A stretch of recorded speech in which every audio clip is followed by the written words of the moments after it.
स्वधोच्चारणमात्रेण तीर्थस्नायी भवेन्नरः मुच्यते सर्वपापेभ्यो वाजपेयफलं लभेत्। स्वधा स्वधा स्वधेत्येवं यदेवारत्रयं स्मरेत् श्राद्धस्य फलमाप्नोति कालस्य तर्पणस्य च। श्राद्धकाले स्वधास्तोत्रं यः शृणोति समाहितः लभेच्छादशतानां च पुण्यमेव न संशयः। स्वधा स्वधा स्वधेत्येवं त्रिसन्ध्यं यः पठेन्नरः प्रियां विनीतां स लभेत् साध्वीं पुत्रं गुणान्वितं। पितॄणां प्राणतुल्या त्वं द्विजजीवनरूपिणी श्राद्धाधिष्ठात्रिदेवे च श्राद्धादीनां फलप्रदा। बहिर्गच्छ मनमनसः पितॄणां तुष्टिहेतवे सम्प्रीतये द्विजातीनां गृहीणां वृद्धिहेतवे। नित्या त्वं नित्यस्वरूपासि गुणरूपासि सुव्रते आविर्भावस्थिरो भावः सृष्टौ च प्रलये तव। ॐ स्वस्तिश्च नमः स्वाहा स्वधा त्वं दक्षिणा तथा निरूपिताश्चतुर्वेदे षड्प्रशस्ताश्च कर्मिणां। पुरासीस्त्वं स्वधा गोपी गोलोके राधिका सखे धृतो रसे स्वधात्मानं कृतं तेन स्वधा स्मृता। इत्येवमुक्त्वा स ब्रह्मा ब्रह्मलोके च संसदे तस्थौ च सहसा सद्यः स्वधा साविर्बभूवः। तदा पितृभ्यः प्रददौ तामेव कमलाननां तां सम्प्राप्य युस्ते च पितरश्च प्रहर्षितः। स्वधा स्तोत्रमिदं पुण्यं यः शृणोति समाहितः स स्नातः सर्वतीर्थेषु वेदपाठफलं लभेत्। श्रीशनिस्तोत्रम्। यः पुरा राष्ट्रभ्रष्टाय नलाय प्रददो किल स्वप्ने सौरिः स्वयं मन्त्रं सर्वकामफलप्रदं। क्रूडं नीलाञ्जनप्रख्यं नीलजीमुतसन्निभं छायामार्तण्डसम्भूतं नमस्यामि शनैश्चरम्। ॐ नमोऽर्कपुत्राय शनैश्चराय निहारवर्णाञ्जननीलकाय स्मृत्वा रहस्यं भुवि मानुषत्वे फलप्रदो मे भव सूर्यपुत्र। नमोऽस्तु प्रेतराजाय कृष्णवर्णाय ते नमः शनैश्चराय क्रूराय सिद्धिबुद्धिप्रदायिने। य एभिर्नामभिस्तौति तस्य तुष्टो भवाम्यहं मामकानां भयं तस्य स्वप्नेष्वपि न जायते। गार्गीय कौशिकस्यापि पिप्पलादो महामुनिः शनैश्चरकृता पीडा न भवति कदाचन। क्रोडस्तु पिङ्गलो बभ्रुः कृष्णो रौद्रोऽन्तको यमः सौरिः शनैश्चरो मन्दः पिप्पलादेन संयुतः। एतानि शनिनामानि प्रातरुत्थाय यः पठेत् तस्य सौरिः कृता पीडा न भवति कदाचन। ध्वजनी धामनी चैव कंकाले कलहप्रिया कलही कंटकी चापि अजा महिषी तुरंगमा। नामानि शनिभार्याय नित्यं जपति यः पुमान् तस्य दुःखा विनश्यन्ते सुखसौभाग्यं वर्धते। नमस्ते दैत्यरूपाय देवारिं प्रणमाम्यहं नमस्ते सर्वभक्ष्याय घोररूपाय वै नमः। त्वं ब्रह्मा वरुणो देवस्त्वं विष्णुस्त्वं हरिः शिवः मर्त्यलोके भवान् प्रीतः संसार जनतारकः कूटपर्वतदुर्गाणि नगराणि पुराणि च यस्य क्रोधवशात् भस्मी भवन्ति क्षणमात्रकम् धूम्रवर्णो भवान् राहु रक्ताक्षः पिङ्गलोपमः क्रूरगृहस्तथा भीमो यमरूपो महाबलः यस्य स्थाने पञ्चमेऽपि षष्ठे चैव तृतीयके दशमेकादशे चैव तस्य श्रेयः करोत्यलम् अन्नं खड्गं च यद्दत्तं राहवे सुफलप्रदं पृथिव्यां ब्रह्मपीडां च गोपीडां तन्निवारयेत् कृमिकीटपतङ्गेषु चरन्तं सचराचरं गोदानं भूमिदानं च यन्नं वस्त्रं च दापयेत् सौवर्णरूप्यदानं च कन्यादानं च तत्क्षणात् एतद्दानं च सम्पूर्णं राहुमोक्षकरं नृणाम् अस्य स्तोत्रस्य महात्म्यात् राहुपीडा विनश्यते रक्ताक्षो धूम्रवर्णाभो विजितारिर्महाबलः अबाहुश्चान्तरिक्षस्थ स राहुः प्रियतां मम। गौतम उवाच मुनीन्द्रसूततत्त्वज्ञ सर्वशास्त्रविशारद सर्वरोगहरं ब्रूहि केतुः स्तोत्रमुत्तमम्। सूत उवाच शृणु गौतम वक्ष्यामि स्तोत्रमेतदनुत्तमम् गुह्यतमं केतोः ब्राह्मणा कीर्तितं पुरा आद्यः करालवदनो द्वितीयो रक्तलोचनः तृतीयः पिङ्गलाक्षस्य चतुर्थो ज्ञानदायकः पञ्चमः कपिलाक्षश्च षष्ठः कालाग्निसन्निभः सप्तमो हिमगर्भश्च धूम्रवर्णोऽष्टमस्तथा नवमः कृतकण्ठश्च दशमः नरपीठगः एकादशस्तु श्रीकण्ठः द्वादशस्तु गदायुधः द्वादशस्ते महाक्रूरः सर्वोपद्रवकारकः पर्वकाले पीडयन्ति दिवाकरनिशाकरो नाम द्वादशकं स्तोत्रं केतोरेतन्महात्मनः पठन्ति येन्वहं भक्त्या तेभ्यः केतुः प्रसीदते कुलुक्थधान्ये विलिख्येत षट्कोणं मण्डलं शुभं पद्ममष्टदलं तत्र विलिख्येच्च विधानतः नीलं घटं च संस्थाप्य दिवाकरनिशाकरौ केतुं च तत्र निक्षिप्य पूजयित्वा विधानतः स्तोत्रमेतत् पठित्वा च ध्यायन् केतुं वरप्रदं ब्राह्मणं क्षोत्रियं शान्तं पूजयित्वा कुटुम्बिनम् केतुः करालवक्त्रस्य प्रतिमां वस्त्रसंयुतां कुम्भादिभिश्च संयुक्तां चित्रातारे प्रदापयेत् दानेनानेन सुप्रीतः केतुः स्यात् तस्य सौख्यदः वत्सरं प्रयता भूत्वा पूजयित्वा विधानतः मूलमष्टोत्तरशतं ये जपयन्ते नरोत्तमः तेषां केतुप्रसादेन न कदाचित् भयं भवेत् अधोच्चारणमात्रेण तीर्थस्नायी भवेन्नरः मुच्यते सर्वपापेभ्यो वाजपेयफलं लभेत् स्वधा स्वधा स्वधेत्येवं यदेवारत्रयं स्मरेत् श्राद्धस्य फलमाप्नोति कालस्य तर्पणस्य च श्राद्धकाले स्वधास्तोत्रं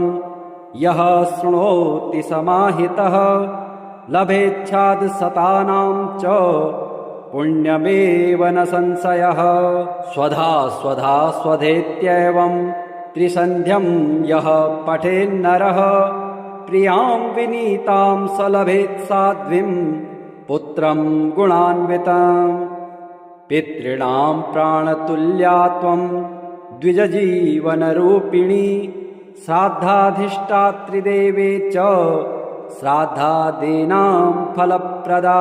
बहिर्गच्छ मनमनस्सः पितॄणां तुष्टिहेतवे सम्प्रीतये द्विजातीनां गृहीणां वृद्धिहेतवे। नित्या त्वं नित्यस्वरूपासि गुणरूपासि सुव्रते आविर्भावस्थिरो भावः सृष्टौ च प्रलये तव। ॐ स्वस्तिश्च नमः स्वाहा स्वधा त्वं दक्षिणा तथा निरूपिताश्चतुर्वेदे षड्प्रशस्ताश्च कर्मिणां। पुरासीस्त्वं स्वधा गोपी गोलोके राधिका सखे धृतो रसे स्वधात्मानं कृतं तेन स्वधा स्मृता। इत्येवमुक्त्वा स ब्रह्मा ब्रह्मलोके च संसदे तस्थौ च सहसा सद्यः स्वधा साविर्बभूवः। तदा पितृभ्यः प्रददो तामेव कमलाननां तां सम्प्राप्य युस्ते च पितरश्च प्रहर्षितः। स्वधा स्तोत्रमिदं पुण्यं यः शृणोति समाहितः स स्नातः सर्वतीर्थेषु वेदपाठफलं लभेत्। श्रीशनिस्तोत्रम्। यः पुरा राष्ट्रभ्रष्टाय नलाय प्रददो किल स्वप्ने सौरिः स्वयं मन्त्रं सर्वकामफलप्रदम्।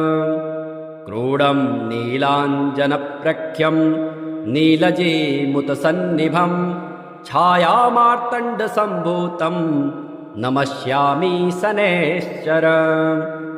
ॐ नमोऽर्कपुत्राय शनैश्चराय निहारवर्णाञ्जननीलकाय स्मृत्वा रहस्यं भुवि मानुषत्वे फलप्रदो मे भव सूर्यपुत्र। नमोऽस्तु प्रेतराजाय कृष्णवर्णाय ते नमः शनैश्चराय क्रूराय सिद्धिबुद्धिप्रदायिने। य एभिर्नामभिस्तौति तस्य तुष्टो भवाम्यहम् मामकानां भयं तस्य स्वप्नेष्वपि न जायते। गार्गीय कौशिकस्यापि पिप्पलादो महामुनिः शनैश्चरकृता पीडा न भवति कदाचन। क्रोडस्तु पिङ्गलो बभ्रुः कृष्णो रौद्रोऽन्तको यमः सौरिः शनैश्चरो मन्दः पिप्पलादेन संयुतः। एतानि शनिनामानि प्रातरुत्थाय यः पठेत् तस्य सौरिः कृता पीडा न भवति कदाचन। ध्वजनी धामनी चैव कंकाले कलहप्रिया कलही कंटकी चापि अजा महिषी तुरंगमा। नामानि शनिभार्याय नित्यं जपति यः पुमान् तस्य दुःखा विनश्यन्ते सुखसौभाग्यं वर्धते। नमस्ते दैत्यरूपाय देवारिं प्रणमाम्यहं नमस्ते सर्वभक्ष्याय घोररूपाय वै नमः। त्वं ब्रह्मा वरुणो देवस्त्वं विष्णुस्त्वं हरिः शिवः मर्त्यलोके भवान् प्रीतः संसार जनतारकः। कूटपर्वतदुर्गाणि नगराणि पुराणि च यस्य क्रोधवशात् भस्मी भवन्ति क्षणमात्रकम्।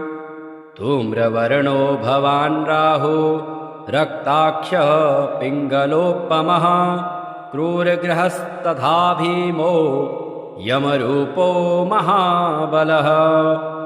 यस्य स्थाने पञ्चमेऽपि षष्ठे चैव तृतीयके दशमेकादशे चैव तस्य श्रेयः करोत्यलम् अन्नं खड्गं च यद्दत्तं राहवे सुफलप्रदम् पृथिव्यां ब्रह्मपीडां च गोपीडां तन्निवारयेत् कृमिकीटपतङ्गेषु चरन्तं सचराचरं गोदानं भूमिदानं च यन्नं वस्त्रं च दापयेत् सौवर्णरूप्यदानं च कन्यादानं च तत्क्षणात् एतद्दानं च सम्पूर्णं राहुमोक्षकरं नृणाम् अस्य स्तोत्रस्य महात्म्यात् राहुपीडा विनश्यते रक्ताक्षो धूम्रवर्णाभो विजितारिर्महाबलः अबाहुश्चान्तरिक्षस्थ स राहुः प्रियतां मम। गौतम उवाच मुनीन्द्रसूततत्त्वज्ञ सर्वशास्त्रविशारद सर्वरोगहरं ब्रूहि केतुः स्तोत्रमुत्तमम्। सूत उवाच शृणु गौतम वक्ष्यामि स्तोत्रमेतदनुत्तमम् गुह्यतमं केतोः ब्राह्मणा कीर्तितं पुरा। आद्यः करालवदनो द्वितीयो रक्तलोचनः तृतीयः पिङ्गलाक्षस्य चतुर्थो ज्ञानदायकः पञ्चमः कपिलाक्षश्च षष्ठः कालाग्निसन्निभः सप्तमो हिमगर्भश्च धूम्रवर्णोष्टमस्तथा नवमः कृतकण्ठश्च दशमः नरपीठगः एकादशस्तु श्रीकण्ठः द्वादशस्तु गदायुधः द्वादशस्ते महाक्रूरः सर्वोपद्रवकारकः पर्वकाले पीडयन्ते दिवाकरनिशाकरो। नाम द्वादशकं स्तोत्रं केतोरेतन्महात्मनः पठन्ति येन्वहं भक्त्या तेभ्यः केतुः प्रसीदते। कुलुक्थधान्ये विलिख्येत षट्कोणं मण्डलं शुभं पद्ममष्टदलं तत्र विलिख्येच्च विधानतः। नीलं घटं च संस्थाप्य दिवाकरनिशाकरौ केतुं च तत्र निक्षिप्य पूजयित्वा विधानतः। स्तोत्रमेतत् पठित्वा च ध्यायन् केतुं वरप्रदं ब्राह्मणं क्षोत्रियं शान्तं पूजयित्वा कुटुम्बिनम्। केतुः करालवक्त्रस्य प्रतिमां वस्त्रसंयुतां कुम्भादिभिश्च संयुक्तां चित्रातारे प्रदापयेत्। दानेनानेन सुप्रीतः केतुः स्यात् तस्य सौख्यदः वत्सरं प्रयता भूत्वा पूजयित्वा विधानतः। मूलमष्टोत्तरशतं ये जपयन्ते नरोत्तमः तेषां केतुप्रसादेन न कदाचित् भयं भवेत्। स्वधोच्चारणमात्रेण तीर्थस्नायी भवेन्नरः मुच्यते सर्वपापेभ्यो वाजपेयफलं लभेत्। स्वधा स्वधा स्वधेत्येवं यदेवारत्रयं स्मरेत् श्राद्धस्य फलमाप्नोति कालस्य तर्पणस्य च।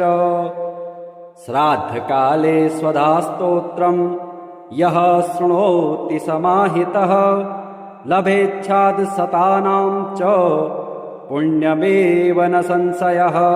स्वधा स्वधा स्वधेत्येवं त्रिसन्ध्यं यः पठेन्नरः प्रियां विनीतां स लभेत् साध्वीं पुत्रं गुणान्वितम्। पितॄणां प्राणतुल्या त्वं द्विजजीवनरूपिणी श्राद्धाधिष्ठात्रिदेवे च श्राद्धादीनां फलप्रदा।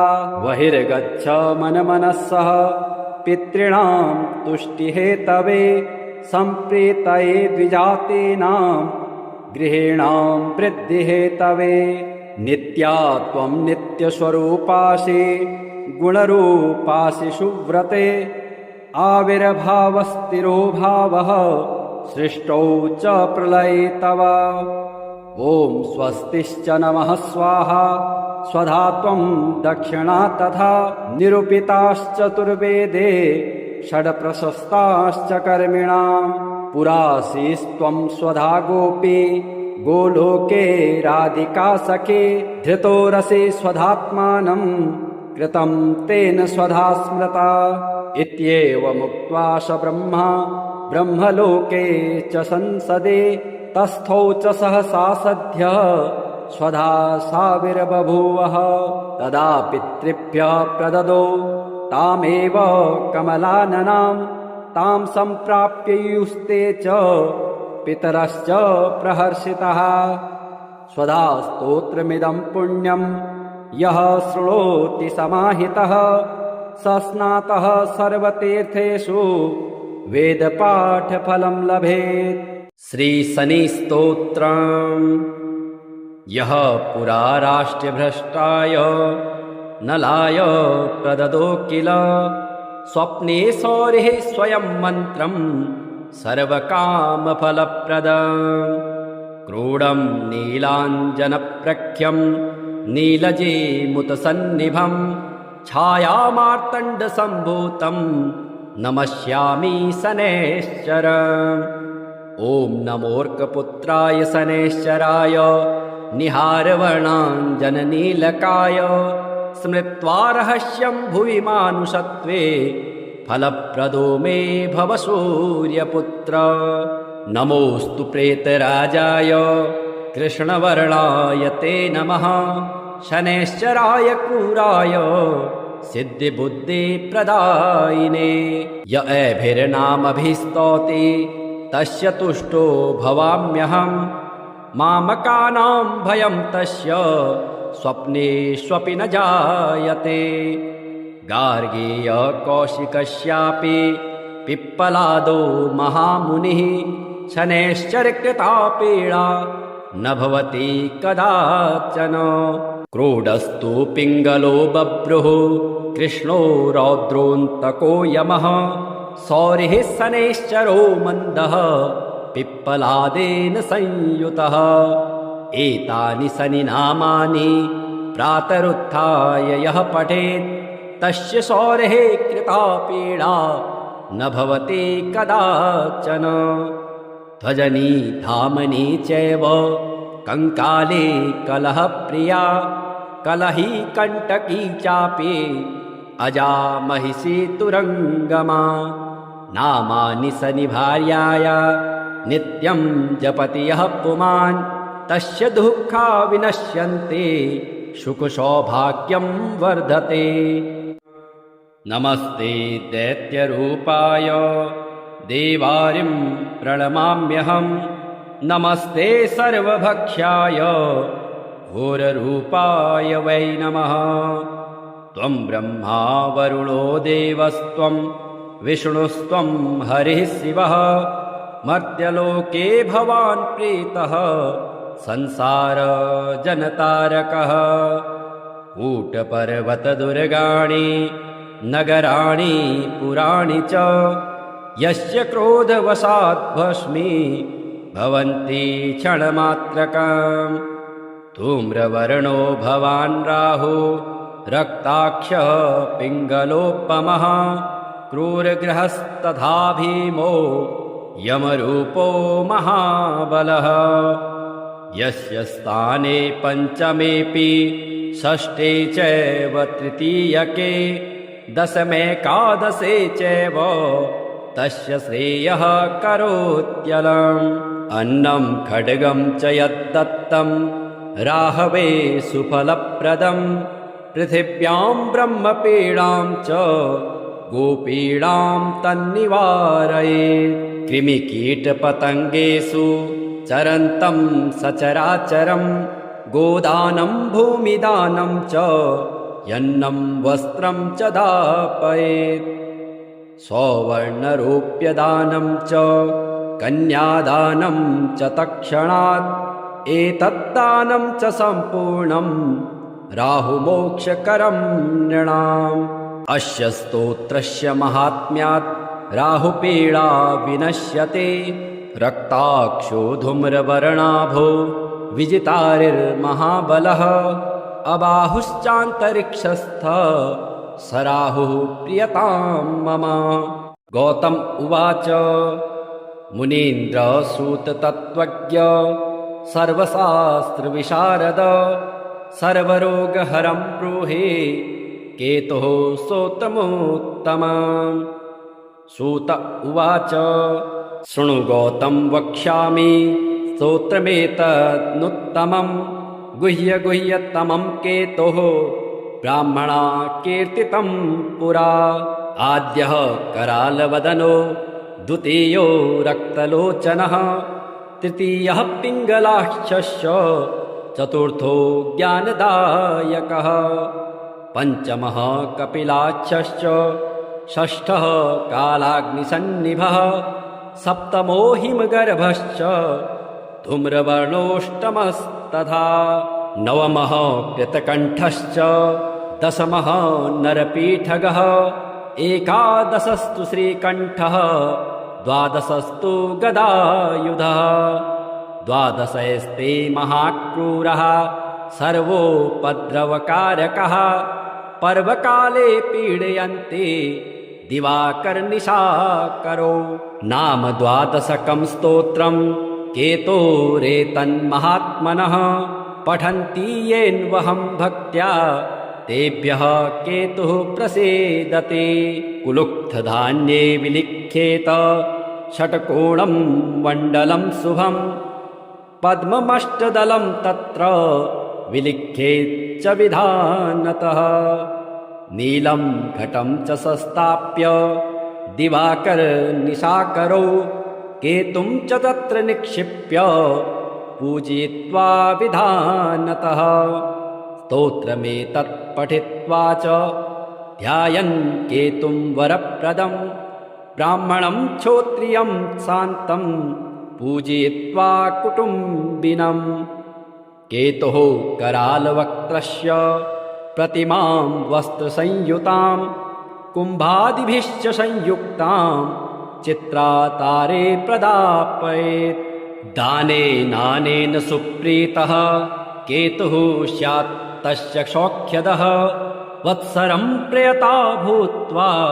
पूजयित्वा विधानतः मूलमष्टोत्तरशतं ये जपयन्ते नरोत्तमः तेषां केतुप्रसादेन न कदाचित् भयं भवेत् स्वधोच्चारणमात्रेण तीर्थस्नायी भवेन्नरः मुच्यते सर्वपापेभ्यो वाजपेयफलं लभेत् स्वधा स्वधेत्येवं यदेवारत्रयं स्मरेत् श्राद्धस्य फलमाप्नोति कालस्य तर्पणस्य च श्राद्धकाले स्वधास्तोत्रं यः शृणोति समाहितः लभेच्छादशतानां च पुण्यमेव न संशयः स्वधा स्वधेत्येवं त्रिसन्ध्यं यः पठेन्नरः प्रियां विनीतां स लभेत् साध्वीं पुत्रं गुणान्वितं पितॄणां प्राणतुल्या त्वं द्विजजीवनरूपिणी श्राद्धाधिष्ठात्रिदेवे च श्राद्धादीनां फलप्रदा बहिर्गच्छ मनमनस्सः पितॄणां तुष्टिहेतवे सम्प्रीतये द्विजातीनां गृहीणां वृद्धिहेतवे नित्या त्वं नित्यस्वरूपासि गुणरूपासि सुव्रते आविर्भावस्थिरो भावः सृष्टौ च प्रलये तव ॐ स्वस्तिश्च नमः स्वाहा स्वधा त्वं दक्षिणा तथा निरूपिताश्चतुर्वेदे षड्प्रशस्ताश्च कर्मिणां पुरासीस्त्वं स्वधा गोपी गोलोके राधिका सखे धृतो रसे स्वधात्मानं कृतं तेन स्वधा स्मृता इत्येवमुक्त्वा स ब्रह्मा ब्रह्मलोके च संसदे तस्थौ च सहसा सद्यः स्वधा साविर्बभूवः। तदा पितृभ्यः प्रददो तामेव कमलाननां तां सम्प्राप्ययुस्ते च पितरश्च प्रहर्षितः। स्वधा स्तोत्रमिदं पुण्यं यः शृणोति समाहितः स स्नातः सर्वतीर्थेषु वेदपाठफलं लभेत्। श्रीशनिस्तोत्रम्। यः पुरा राष्ट्रभ्रष्टाय नलाय प्रददो किल स्वप्ने सौरिः स्वयं मन्त्रं सर्वकामफलप्रदम्। क्रूडं नीलाञ्जनप्रख्यं नीलजीमुतसन्निभं छायामार्तण्डसम्भूतं नमस्यामि शनैश्चरम्। ॐ नमोऽर्कपुत्राय शनैश्चराय निहारवर्णाञ्जननीलकाय स्मृत्वा रहस्यं भुवि मानुषत्वे फलप्रदो मे भव सूर्यपुत्र। नमोऽस्तु प्रेतराजाय कृष्णवर्णाय ते नमः शनैश्चराय क्रूराय सिद्धिबुद्धिप्रदायिने। य एभिर्नामभिस्तौति तस्य तुष्टो भवाम्यहम् मामकानां भयं तस्य स्वप्नेष्वपि न जायते। गार्गेय कौशिकस्यापि पिप्पलादो महामुनिः शनैश्चरकृता पीडा न भवति कदाचन। क्रोडस्तु पिङ्गलो बभ्रुः कृष्णो रौद्रोऽन्तको यमः सौरिः शनैश्चरो मन्दः पिप्पलादेन संयुतः। एतानि शनिनामानि प्रातरुत्थाय यः पठेत् तस्य सौरिः कृता पीडा न भवति कदाचन।